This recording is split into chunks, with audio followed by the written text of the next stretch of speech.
Tout le plaisir pour nous de vous retrouver chaque lundi quand il est 20h50 derrière vos petits écrans en compagnie de l'émission Week-end Politique sur Espace TV. Mesdames et messieurs, merci de votre fidélité à Espace TV. Bienvenue dans Week-end Politique. Mes ennemis d'hier peuvent devenir mes amis d'aujourd'hui si nous avons des intérêts à défendre en commun.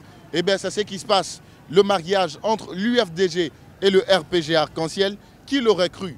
Mais comme on le dit en politique, il n'y a jamais de jamais. Nous allons donc nous approcher de cette rencontre entre l'UFDG et le RPG que nous allons vous proposer ici même dans Week-end Politique. Cette réunion a eu lieu au siège de l'Union des forces démocratiques de Guinée. Oui, Mamoudou Boulere Diallo a représenté l'émission Week-end Politique pour vous que nous allons suivre ensemble. Ah oui, Félix Tamba Milimono, nous sommes exactement au siège de l'UFDG. L'UFDG qui a réuni aujourd'hui le G58 avec un invité surprise. Il s'agit là du RPG Arc-en-Ciel et Alliés. Vous allez avoir l'occasion de découvrir ce qui a été le contenu de leur déclaration qui sera lu par un leader de l'UGDD. Et puis, vous avez encore des interviews. Antoinette, Dédé Onivogui et moi, nous allons essayer de vous donner tout ce qui entoure la déclaration, les petits détails peut-être que vous n'allez pas retrouver dans la déclaration. C'est ce que nous, on va essayer de vous proposer dans Week-end Politique. Week-end Politique, nous sommes à l'UFDG.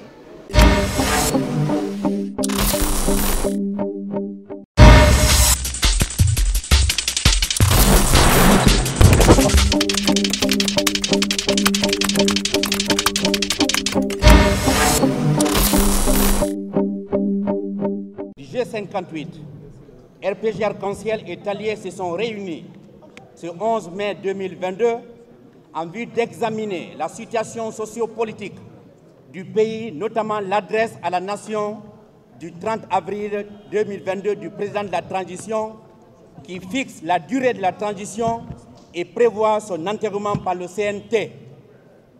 Le G58, RPG Arc-en-Ciel et Alliés rappelle que la charte de la transition dispose en son article 77 que la durée de la transition est déterminée de commun accord entre le CNRD et les forces vives du pays. Le CNT n'est nullement mentionné comme organe de validation de cet accord. C'est pourquoi le G58, RPG Arc-en-Ciel et Alliés rejette énergiquement cette décision unilatérale du président de la transition et par voie de conséquence récuse la durée de la transition de 39 mois qu'elle porte. En outre, le G58, RPG Arc-en-Ciel et Alliés ne reconnaissent aucun pouvoir au CNT que ne lui donne la charte. Il ne lui concède donc aucun droit de s'immiscer dans le processus de détermination de la durée de la transition et l'avertissent du danger de forfaiture. Au regard de ce qui précède, le G58, RPG Arc-en-Ciel et Alliés renouvellent leur appel pour la mise en place sans délai d'un réel cadre de dialogue entre le CNRD et les forces vives, politiques, société civile, ouvert aux partenaires techniques et financiers sous la médiation de la CEDEAO. Seul ce cadre est conforme à l'esprit de la charte pour décider sur une base consensuelle des conditions propices au retour de l'ordre constitutionnel. Le G58, RPG Arc-en-Ciel et Alliés, par les partis qui les composent, représentent plus de 95% des suffrages des Guinéens, toutes élections passées confondues. Fort de cette légitimité, ils demandent au CNRD de regagner la confiance des Guinéens en respectant leurs droits et en veillant d'une justice équitable leur soit rendue, conformément à sa profession de foi lors de sa prise de pouvoir. En conséquence, le G58 RPG Arc-en-Ciel et Alliés s'oppose à toute décision contraire à la charte et visant à confisquer le pouvoir en dehors des urnes. Ils prennent à témoin le peuple de Guinée et la communauté internationale du danger sur la paix sociale, d'une gouvernance unilatérale et autoritaire dans une période de transition qui a besoin de consensus. Le G58 RPG Arc-en-Ciel est allié, qui regroupe tous les partis signataires de la présente déclaration, réaffirmant avec force leur position concernant le respect de l'article 77 de la Charte de la transition et le choix du médiateur de la CEDEAO. Appelle ses militants et militantes, ainsi que tous les Guinéens épris de paix et de justice, de rester mobilisés pour défendre les acquis démocratiques comme le droit de choisir librement ses dirigeants, chèrement obtenu par notre vaillant peuple. Conakry, le 11 mai 2022, le G58 RPG Arc-en-Ciel est allié. Vive la République.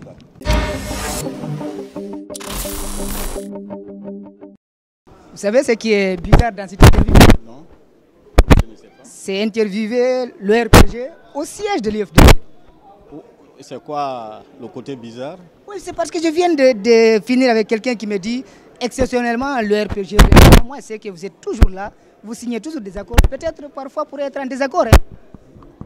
Bon, c'est votre opinion, monsieur. Ce n'est pas mon opinion, moi je ne fais que rapporter. Vous rapportez quoi? Moi, ce que j'entends, ça n'a rien à voir avec ce que vous êtes en train de dire. Qu'est-ce que vous entendez?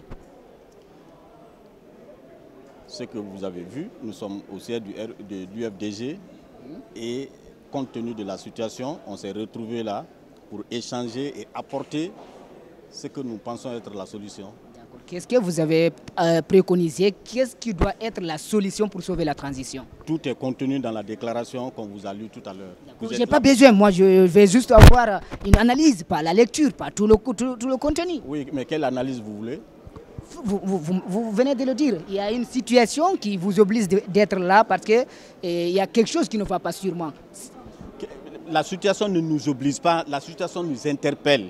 Vu la fixation unilatérale de la durée de la transition, il était important que les forces majeures, les forces politiques majeures de ce pays se retrouvent pour analyser et apporter ce que nous pensons être la solution à la situation actuelle.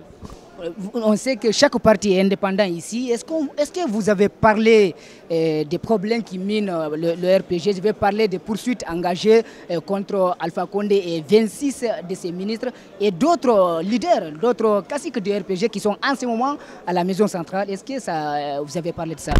Aucun problème ne mine le RPG. Le RPG est uni et solidaire à tous les cadres qui sont injustement pour moi attaqués et emprisonnés.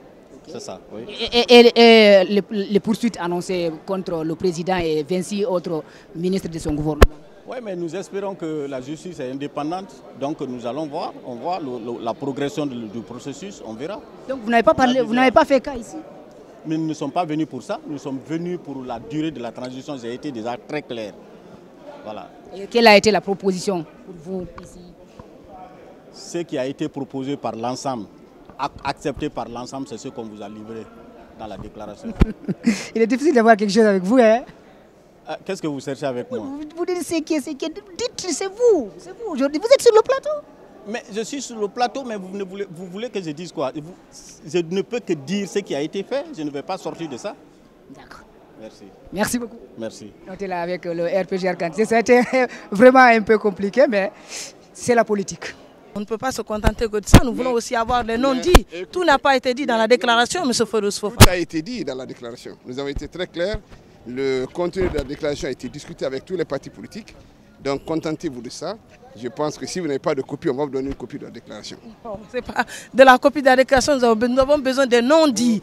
Quelle est la position? Non, il n'y a pas de non-dits. Tout ce que nous avons comme message à passer, on l'a passé dans une déclaration qui est très claire. Hein, il y avait plus de 70 partis politiques. Hein? Oui, mais c'était incroyable l'alliance RPG-UFDG. C'est vous qui parlez d'alliance, je ne sais pas ce que vous appelez l'alliance. Ce n'est pas, mais une rencontre déjà autour d'une table, le RPG-UFDG. Non, mais écoutez, c'est normal si les points de vue convergent. Hein? Il s'agit de la transition. Donc après la transition, vous allez... Mais écoutez, les partis politiques sont des concurrents.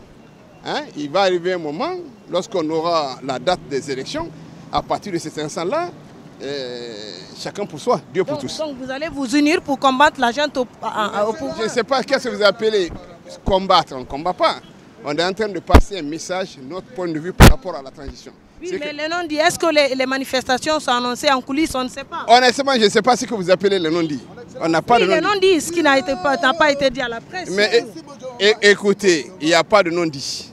Vous avez suivi la déclaration, elle est claire, elle est l'émanation du G58 et du RPG Arc-en-Ciel. C'est une déclaration qui est très claire. Nous avons discuté dans la salle, nous avons discuté, nous sommes convenus et nous avons signé cette déclaration. Contentez-vous du contenu de cette déclaration. D'accord, merci. C'est à moi de vous remercier. C'était donc Mamoudou Boulere Diallo. Des questions se posent. Est-ce un éternel recommencement comme ce fut le cas de la transition de 2008? En tout cas, cette transition nous réserve beaucoup de surprises. L'avenir nous en dira mieux. Nous allons donc, pour comprendre mieux cette actualité politique, nous rapprocher de l'Assemblée générale de l'UFDG. Oui, l'Union des forces démocratiques de Guinée, j'y arrive, tient ce samedi son Assemblée générale. Et nous allons retrouver Alcène Barry qui va donc ouvrir cette Assemblée générale. Alcène, bonjour.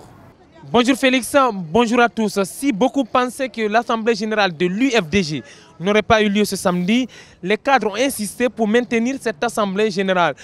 Au menu des discussions, le chronogramme déjà maintenu par le CNRD, l'interdiction de manifestations sur les voies publiques. Bonjour et bienvenue.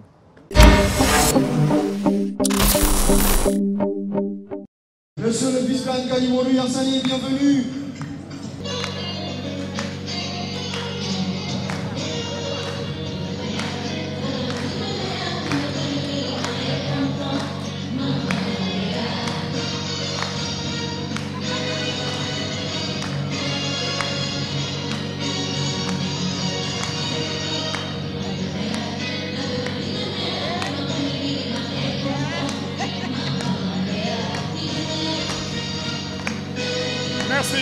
Merci.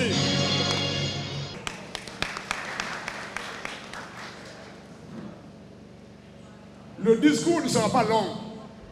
Tout a été dit.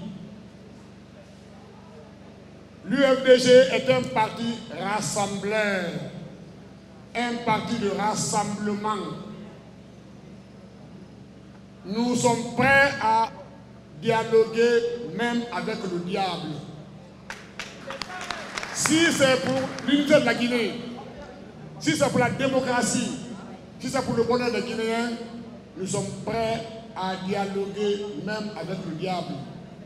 Heureusement, on n'a pas dialogué encore avec le diable. Nous sommes en train de parler avec les Guinéens, avec nos parents, nos amis, nos collaborateurs, nos alliés guinéens. Les décisions que l'UFDG prend, l'UFDG n'a de compte à rendre à personne, sauf à vous, les militants. Nous rendons des comptes aux militants et aux militants de l'UFDG qui nous ont fait confiance. Soyez rassurés que la direction du parti peut peut-être se tromper, mais elle ne vous trahira jamais.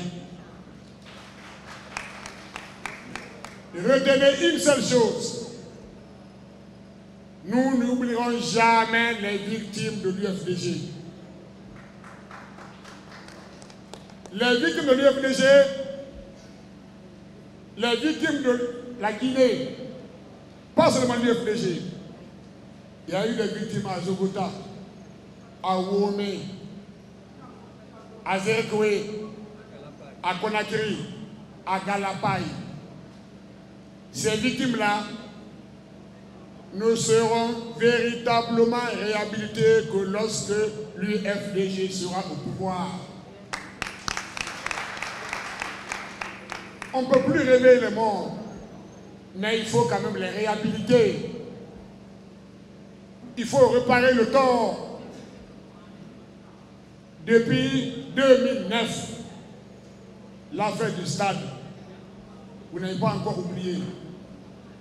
Même un début de jugement n'est pas encore fait. C'est vrai ou c'est faux? Donc l'UFDG usera de tous les moyens légaux pour parvenir au pouvoir et rétablir les victimes dans leurs droits et réparer le tort, amorcer le développement du pays, rassembler les Guinéens. Je ne parlerai pas de la réunion du G58. Docteur Doukou l'a développé, ça a été justifié. Nous continuerons le rassemblement des filles et filles de Guinée qui ne sont pas d'accord sur les transitions trop longues.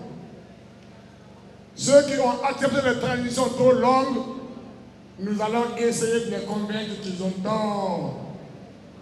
Le militaire est formé, il est habillé, il est payé pour protéger les frontières, l'intégrité du pays. Défendre le pays lorsque sa sécurité est menacée. Nous n'avons pas formé, habillé, outillé les militaires pour qu'ils soient dans les bureaux, c'est vrai ou c'est faux. Donc, mais si le CNRD lui-même, qui a déclaré que les lois et les traités sont reconduits, et le même CNRD, hier, prend un communiqué pour dire que les manifestations sont interdites. Il y a là une contradiction vraie ou faux. Il y a donc une contradiction.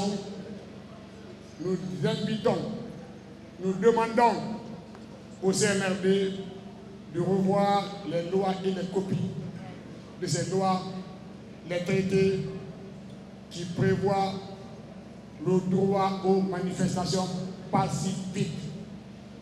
L'UFDG n'a jamais été demandeur ou organisateur de manifestations violentes. Nous avons toujours demandé des manifestations pacifiques. Et nous continuerons à demander les manifestations pacifiques lorsque tous les recours sont épuisés. Je le dis ici solennellement. Si les autorités refusent la manifestation, eh bien, nous garderons ces refus pour l'histoire, qu'il appartient au CNRD, au CNT, par une déclaration, par un vote de loi, changer les propositions du gouvernement pour décider de la durée de la transition à 36 mois. Nous estimons que 15 mois sont largement suffisants pour l'élection.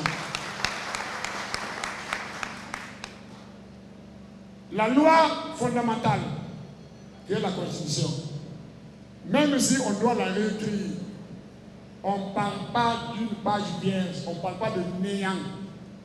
Il y a toujours un texte sur lequel on se base pour faire une loi fondamentale. La loi 2010 était une loi consensuelle. On peut l'améliorer si on a de bonne volonté, la volonté politique d'agir rapidement. En un mois maximum, nous avons une loi fondamentale. Voilà le message que je voulais vous passer aujourd'hui. En vous remerciant, en vous félicitant. Nous avons passé un mois à sa réunion. Le premier jour de la réunion a été perturbé par le communiqué d'hier et par les émeutes que nous avons constatées au Carrefour ce matin. Beaucoup de militants ont été découragés. J'espère bien que le samedi prochain, à 10 h, la salle sera archi comme. Nous vous remercions, nous vous félicitons.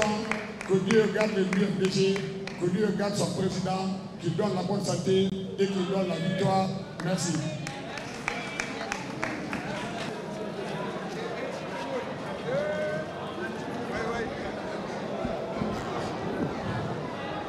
Fédération Mania, invité aujourd'hui ici.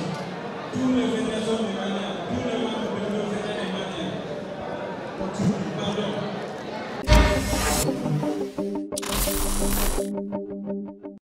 Voilà, vous venez de suivre les discours politiques. À présent, nous sommes avec le responsable de communication de l'UFDG. Dites-nous réellement, comment vous avez apprécié cette déclaration du CNRD interdisant les manifestations politiques dans notre pays?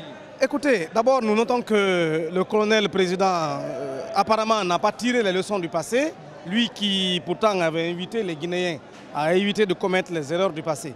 Vous savez, le refus de l'ouverture, le refus de considérer l'autre, le rejet de l'autre amène souvent à une opposition et ça crée évidemment un conflit. Déjà, nous sommes dans une crise. La constitution, enfin la transition en soi est une crise. Alors, répéter les erreurs du passé, c'est quoi? C'est le fait simplement, déjà, de vouloir interdire les manifestations sur les voies et places publiques, alors que la Constitution, plutôt la charte qui office de constitution aujourd'hui, consacre justement ces manifestations qui font partie des droits fondamentaux, qui font partie des droits humains, à l'article 8. Comprenez? Et l'alinéa 2 de cet article de la 8 de la charte précise clairement qu'aucune urgence, aucune situation, il n'y a pas une situation d'exception qui peut justifier l'interdiction de, si vous voulez, de manifestations, en tout cas d'usage ou de l'exercice normal des libertés fondamentales, des droits humains. Donc vous n'excluez pas d'appeler à des manifestations au moment opportun, lorsque vous aurez décidé quelque chose? Non, écoutez, pour l'instant, il n'a pas été question de manifestation ni à l'UFDG, ni à l'ANAD, attendez. Ni à l'UFDG, ni à l'ANAD, ni au G58. À aucun moment donné, nous n'avons parlé de manifestation pour le moment.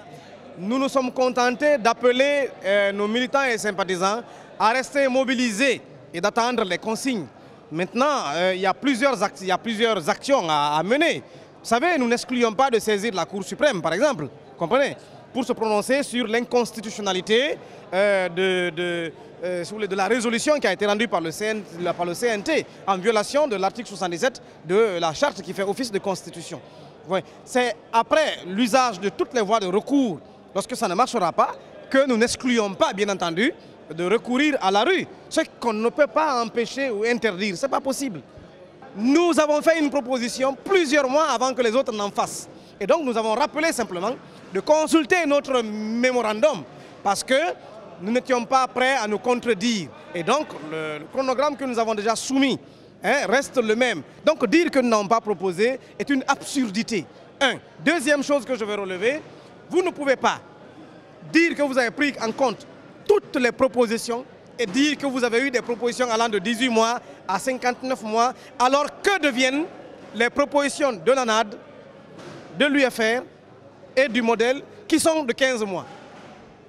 L'autre question, l'URPG qui vient aussi de l'UFDG, quelque chose qui était incroyable il y a à peine 2 ans, 3 ans. Et aujourd'hui, comment vous avez apprécié vraiment tout cela au niveau de vos militants d'ailleurs? Comment vous avez apprécié tout cela? Écoutez, vous savez, il y a dans ce pays des gens qui sont devenus spécialistes de la manipulation de l'opinion. Nous n'avons pas été surpris lorsque le RPG a pris la décision de manière toute indépendante. Ils ont pris la décision. Lorsque le RPG a pris la décision de manière toute autonome et toute indépendance et en toute responsabilité de répondre ou de prendre part à une réunion de partis politiques au siège de l'UFDG. C'est ainsi que s'est exprimé le RPG à travers un communiqué. Nous n'avons pas été surpris de voir des publications des membres du CNRD ou du gouvernement de la transition, à l'occurrence le ministre porte-parole du gouvernement et bien d'autres, vous comprenez, amenant des citoyens ou les compatriotes à avoir le sentiment d'une trahison à l'endroit des martyrs de la démocratie. Mais c'est mal comprendre. Le RPG, c'est le parti qui était au pouvoir, c'est vrai. Que vous avez combattu. Attention, nous n'avons jamais combattu le RPG, nous avons combattu le pouvoir et nous avons combattu des actions posées par le pouvoir. Même pas le pouvoir en lui-même. Il faut qu'on évite l'amalgame dans ce pays. Les mots ont leur sens, il faut éviter de jouer avec les mots. Nous n'avons donc jamais combattu le RPG, nous avons combattu la gouvernance de M. Alpha Condé. Et dans cette bataille, il faut savoir que le RPG a produit un président de la République. Et le président de la République a mis en place un gouvernement. Et de ce gouvernement ont été mis en place des services. chacun dans l'exercice de sa mission a bien fait ou a mal fait. Ces uns et les autres vont être amenés à répondre de leurs responsabilités, de leurs actes. Il faut dire que la responsabilité pénale n'a jamais été collective et ne sera jamais collective, elle est individuelle. En clair, qu'est-ce que vous voulez nous dire? En clair, qu'est-ce que vous voulez... J'ai dit que j'ai annoncé 4 choses, je suis à la 2e à peine, vous m'interrompez. Il faut dire que le RPG, dans le RPG, il y en a qui se sont opposés au 3e mandat et qui l'ont publiquement manifesté. Je prends le secrétaire général Saloum Cissé, en guise d'exemple. Je ne parle pas des autres qui sont très nombreux et qui en sont restés dans l'anonymat. C'est dire donc que vous ne pouvez pas rendre tout un parti politique responsable d'une gouvernance. Que faites-vous du président de la République qui a été élu pour sécuriser les Guinéens? Que faites-vous du Premier ministre qui avait une charge? Que faites-vous du ministre de la Sécurité qui avait une charge? Ceux et celles qui, dans l'exercice de leurs fonctions, ont commis des bavures, ils répondront de leurs actes, qu'il s'agisse des crimes économiques, qu'il s'agisse des crimes de sang ou qu'il s'agisse de délits mineurs ou de majeurs. Mais on ne peut pas rendre tout un ensemble responsable. Dans ce cas, c'est violer le principe d'individualité des responsabilités pénales. Maintenant, collectivement, collégialement, le RPG devient moralement responsable de tout ce qui a dû se passer. Il ne s'agit pas d'une collaboration entre l'UFDG et le RPG, il s'agit d'une collaboration entre le RPG, ses alliés et le G58 dont l'UFDG est membre et où l'UFDG n'a pas une position de prééminence sur les autres. D'accord, je rappelle que nous sommes avec Joachim Baba Milimono, qui est responsable de communication de l'UFDG. Peut-être une dernière question. À quoi peut-on s'attendre dans les jours à venir, côté vraiment sur le chronogramme? Il faut s'attendre à une concertation peut-être beaucoup plus large, plus élargie. Vous avez vu le G58 avec le RPG et ses alliés. Il n'est pas exclu que nous nous retrouvions avec d'autres formations politiques qui ne sont pas encore du G58 et qui ne sont pas non plus du RPG et de ses alliés. Il se pourrait également que nous nous retrouvions avec les forces sociales. C'est possible que nous nous retrouvions avec l'ensemble des forces vives pour faire barrage à une transition mandat. Parce que, en fait, ce que nous évitons, encore une fois, ce n'est pas la personne de Mamadi Doumbouya. Ce n'est pas le CNRD en soi en tant que structure. Mais c'est les mécanismes qui peuvent nous conduire à une transition mandat. La transition mandat, c'est de vouloir aller au-delà de 2 ans ou au-delà de 3 ans. Nous avons proposé 15 mois. Nous ne disons pas qu'il faut absolument 15 mois. Mais même les 36 mois, les 39 mois pouvaient faire l'objet d'un consensus seulement si le CNRD s'était montré beaucoup plus sérieux, beaucoup plus inclusif et beaucoup plus attentif. Mais ils n'ont pas été à l'écoute, ils ont été dans l'exclusion, ils ont été dans le rejet et ainsi ça ne peut pas marcher. Encore une fois, le peuple de Guinée est un peuple mature. Les acteurs politiques pris au sérieux dans un cadre de dialogue structuré et de confiance, on peut arriver à 40 mois, c'est possible, c'est une ouverture. Mais encore une fois, vouloir imposer ipso facto ce que vous voulez sans tenir compte de ce que veulent les autres, ça ne marche pas. Dernière question, et c'est Loudalen Diallo, on ne l'a pas vu, ça fait quelque temps, à un moment donné il était en pèlerinage. Qu'en est-il, quand est-ce son retour en Guinée? Monsieur Lansana Kouyaté a fait bien plus de 10 ans en dehors de la Guinée, on n'a pas dit qu'il était en exil. Hein? Personne n'a dit aussi que c'est lui. Yaya Touré est sorti de la Guinée avant Cellou Dalein Diallo. Il n'est pas encore revenu. On ne dit pas qu'il est en exil. Il a fallu que Cellou Dalein Diallo sorte pour qu'on dise qu'il est en exil. C'est quand même un peu ridicule. Là. Qui a dit qu'il était en exil? J'en viens. Vous, presse, avez contribué à la propagation, malheureusement, de cette pensée. Monsieur Cellou Dalein Diallo, nous sommes les bourreaux. Lorsque le CNRD a pris le pouvoir, il a pris son bâton de pèlerin en bon patriote. Il est allé à travers le monde faire un plaidoyer pour le CNRD pour que la Guinée ne soit pas sanctionnée. Aujourd'hui encore, il est à l'extérieur, il est dans un agenda diplomatique, il est dans un agenda religieux, il est dans un agenda personnel, il est dans un agenda du parti. Et donc les 3 à 4 agendas, il les mène concomitamment. Il a commencé par l'Europe, il est venu à Dakar, il est allé à la Mecque et de la Mecque il est allé en Europe. En ce moment il est revenu à Dakar où il s'apprête pour rentrer en Guinée. C'est une question de jour. D'ici la semaine prochaine? C'est une question de jour. Ne vous en faites pas. Le jeudi ou le samedi? Ne vous en faites pas. Si par hasard, demain, les avocats de M. Cellou Dalein Diallo recevaient une convocation de la CRIEF, Même s'il n'a pas terminé son agenda, il prendra l'avion pour répondre à la convocation parce qu'il n'a absolument rien à se reprocher. Parce qu'on a l'impression que les Guinéens l'attribuent une peur. Peut-être c'est vous qui l'attribuez une peur. C'est mal le connaître et mal connaître l'UFDG, nous sommes confiants. Voilà ce qu'on peut retenir de cette assemblée générale de l'UFDG. À présent, nous allons retrouver Félix pour la suite de l'émission.